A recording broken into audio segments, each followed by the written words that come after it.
gotta fight to win. Fight to win. Fight to win. I'ma say it again. You gotta fight to win. Fight to win. It ain't over till it's over. It's about to begin. I'm so dedicated. Good Monday morning. Thank you for joining and tuning in to Endie Fiya's Monday Motivation. This is your man Causso, the My Struggle is My Strength motivational speaker. I hope that everyone had a great weekend. You know, things are shifting. The seasons are changing. And once again, we have to adapt, right? But it's all good. It's all good because change is a good thing. You know what I'm saying? So before we get started, I'd like to thank Endie Fiya for giving me this opportunity to speak. You can tune in to her show at 6:30 p.m. Eastern Standard Time on Mondays, Tuesdays, and Thursdays for music, entertainment, news, and daily inspiration for everyone. That's right, guys. Go to Blog Talk Radio /Endie Fiya. That's ENDIE, and Fiya is FIYA. Check it out, guys, and tell Causso sent you. And if you have missed any other episodes, any other previous episodes, I highly recommend that you go back and you listen. But today I'm super excited because we are starting a brand new series, guys. We're starting a brand new series called Faith. And I'm going to break faith down where you can understand it and really know that faith is not a religious word, or it's not, a spiritual word. It is a principle or a law. And, once you appropriate this concept, you will reap the benefits. And I believe that sometimes it's easy to miss some of the supernatural things that's happening right in front of our eyes, simply because of our own perspective, right? And in fact, you will never see the supernatural unless you take a risk to believe it first. A risk is where you take a chance, without knowing the certainty or the knowledge that everything is going to work out. Risk taking is actually a major part of life. And, you and I are, we're kind of used to taking risks in life. We take risks all the time. We take risks traveling. When we get in the car, we take that risk. We even take risks playing the lottery, and some of us take risks ordering food from one of those food delivering companies. You know what I'm saying? Like, I ain't gonna say any names, but we take the risk that the integrity of our order will be safe and edible from the time it leaves the restaurant, to the time it gets delivered to you. So, I'm amazed at how many people take risks in life. They'll take a risk on things and information that people tell them, you dig what I'm saying? But they won't bet on God. And I'm talking about betting on God in the sense of taking a risk where you are not 100% sure how everything is going to work out. Like with everything that's currently going on with the pandemic and there are many people. I know there's several people I know that are living with despair and hopelessness, and kind of like in the sense that life isn't working and life is not fair, and you might be saying that you can't take it anymore. You might be feeling like you're ready to give up completely. And before you do that, there's a great proverb that says, "The righteous shall live by faith." So what is faith? Like, what is this faith thing? In a minute, I'm gonna break it down in bite-sized brownie pieces so you guys can understand it and you can digest it. Now, faith is supposed to be a lifestyle. Not just an event. It should really be how you flow and it should be how you get down and how you function. Faith is not just a principle that you visit every now and then. You dig what I'm saying? It's a lifestyle you possess, because the proverb says the righteous shall live by faith.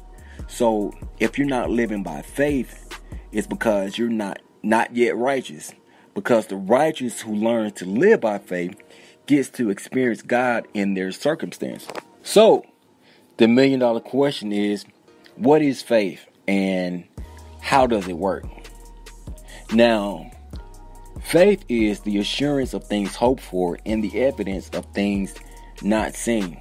So faith has to have a substance, like some things you can rely on. So this means that faith is only as meaningful as the substance it's attached to.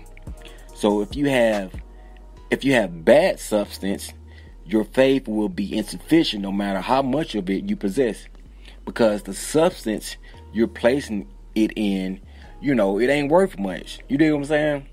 Faith has to do with an expectation and a hope that must involve a substance. So the amount of faith is not measured by how much faith you have, but how much substance you possess. And a little faith paired with insignificant substance yields great results. An enormous amount of faith paired with insufficient substance will produce no results. Because what makes faith is the substance to which it is attached to. So to completely understand faith, you have to look at the substance of things hoped for which is the object and the things not yet seen. So faith is not based on how you feel, because you can actually feel faithless and be full of faith. Because faith is not an emotion. Emotions, they don't have intellect. They don't think. Emotions are feelings, and feelings can shift based on the information it receives.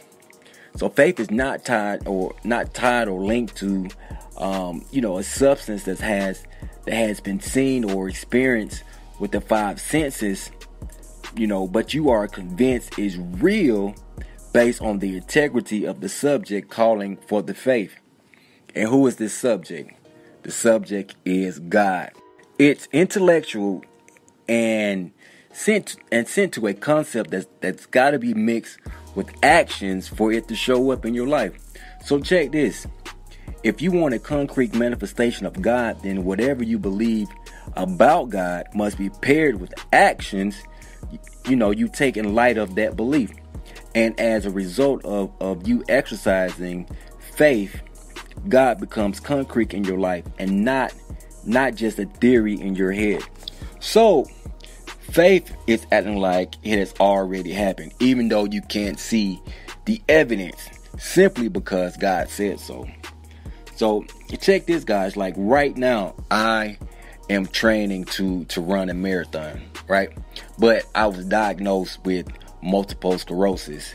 And, multiple sclerosis, this condition, it has the ability to prevent you from walking, yet alone running.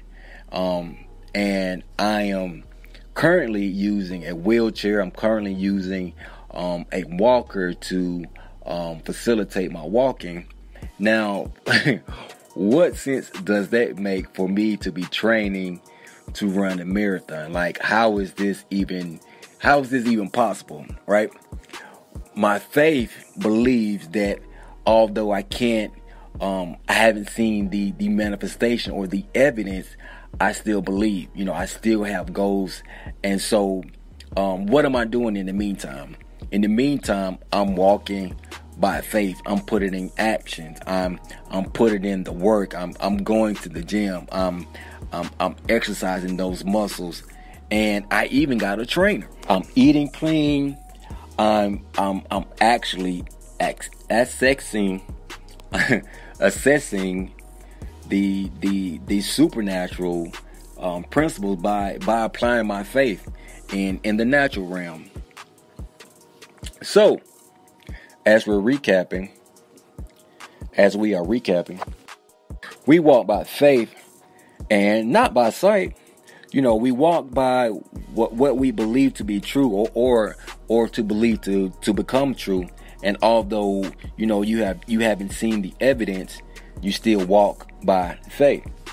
This principle of faith gives us access to the supernatural.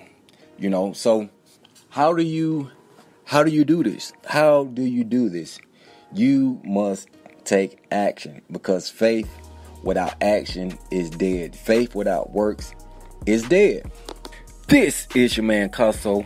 Follow me on Instagram at MS_IS_MS.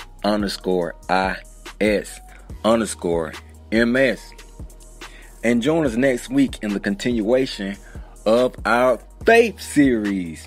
I hope that everyone has a great week. Please continue to wear your mask.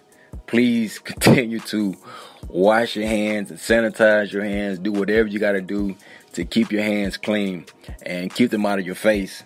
And remember that saving lives starts with you.